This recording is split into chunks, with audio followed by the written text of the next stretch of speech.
When you left, what was the best thing about that experience and what was the worst thing about that experience?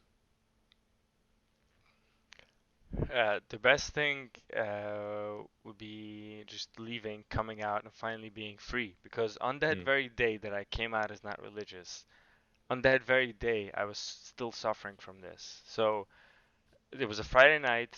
I was invited to hang out with friends in recovery. I was already trying to get clean at the time. It wasn't working, but I was trying. Um, I was hanging out with some friends in recovery on a Friday night, and they were in Manhattan. I was in Williamsburg, so I had to take the train, and it was Friday night, so Shabbat. So I wasn't allowed to take the train. I had to put on a hoodie and sunglasses at night, and hide myself and make sure nobody sees me on the way. They invited me to hang out with them the next day as well on Saturday morning in a park, and it was very hot outside. Again, I had to wear a hoodie and sunglasses and hide myself. I was there at the park with them. It was so hot. I took out my phone and I looked at barbershops in the area. I found one. I just left there. I went there. I went to the barbershop. I told them cut these off and this, and, the beard and the past. And then I just went back to the picnic in the park, and the people there were like, I feel like I've seen you before because I look so different. Yeah. How did that So feel? that was a good thing because it felt very freeing because I was just then even that day suffering from having to hide from the community. So coming out and then posting on Facebook, this is me now, deal with it. That was just like exciting. I was very excited to see what's going to happen next. And at the same time, I was scared because a lot of people before have, tried the path and didn't make it through. So it's kind of scary too, but it was freeing. It was worth it. It was definitely worth it. And what was that path of leaving? You said you moved to Florida. Um, you know, what was the experience? Obviously, there's an excitement in this secret that you've been holding in is something that you no longer have to keep secret. But what did that look like? A month from then, 6 months, a year, as this is no longer just something you've just done, but something you're actively doing. Right. At first, I was intrigued by other religions. I was already, at the time, I wasn't an atheist. I more so hated God. Hmm. Um, um, in my during my addiction years, I hadn't really defined my atheism. I wasn't really sure what I believe and what I don't believe. Um, sorry, I lost my train of thought. You were still defining what it is you believe after, because you Right no longer after believed in after I the left. Hasidic conception, but you weren't quite sure what you believed in Right, but I spiritually. wanted to check out other things to give it a chance. I checked out Christianity and I spoke to people of various religions in various parts in religions. But ultimately, I realized that they all have the same. It's all the same, just a different color. Hmm. What is the Meaning, like sameness that they Christianity and share? Judaism, it's like the same thing, different flag.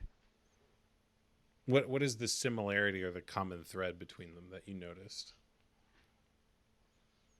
Uh, they all talk about a God that is so much higher than you. You are nothing. The God is everything. You gotta pray to that God. You gotta basically base your whole life on that idea, and you can't question it. You know. Also, God wants your money. It's very important. That's a funny similarity to notice, but it's definitely there. It's there. So, at what point did you realize or decide that you didn't believe in God at all? What point did that become clear? It didn't happen at one time. It happened over the course of, my addiction years, first hating God and then realizing that there is no God. There's no hate to be carried here. Hmm. I don't remember exactly when that changed, but it was after giving the other religions an honest chance.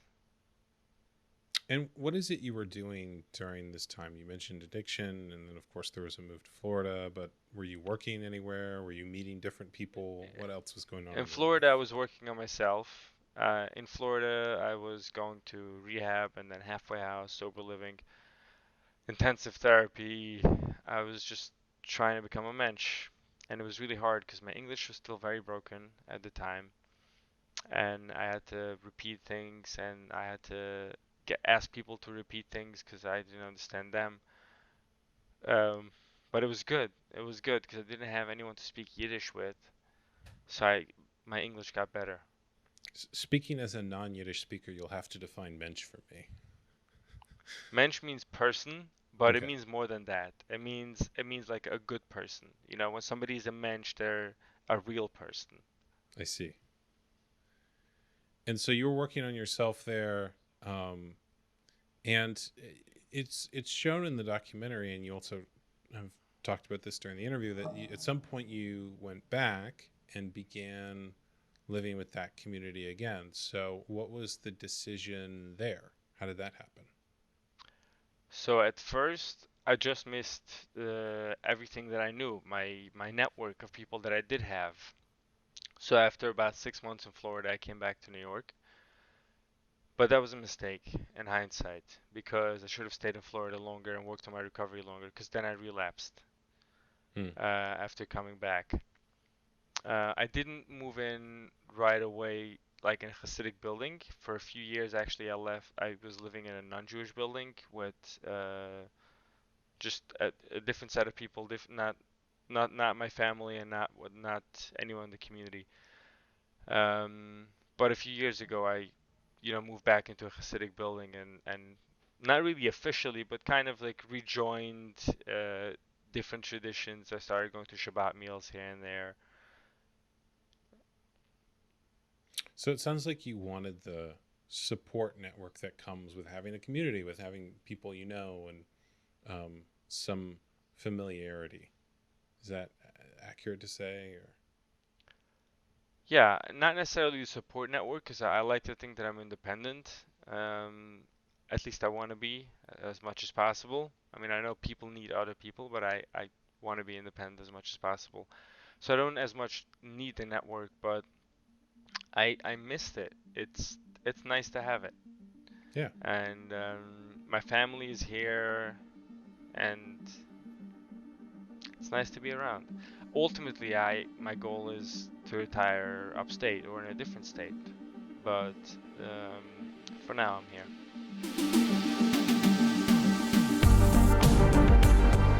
Thank you for listening to the Brendon Marotta Show. If you liked this episode, please share it with someone else who would also like it, and then go on whatever platform you listen to the show on and leave a positive review. If you want to support the show directly, go to brendonmarotta.com/show and subscribe there. Paid subscribers get special unreleased bonus material and live events that are only available to them. Once again, that is brendonmarotta.com/show. Thank you for listening, and I will talk to you all later.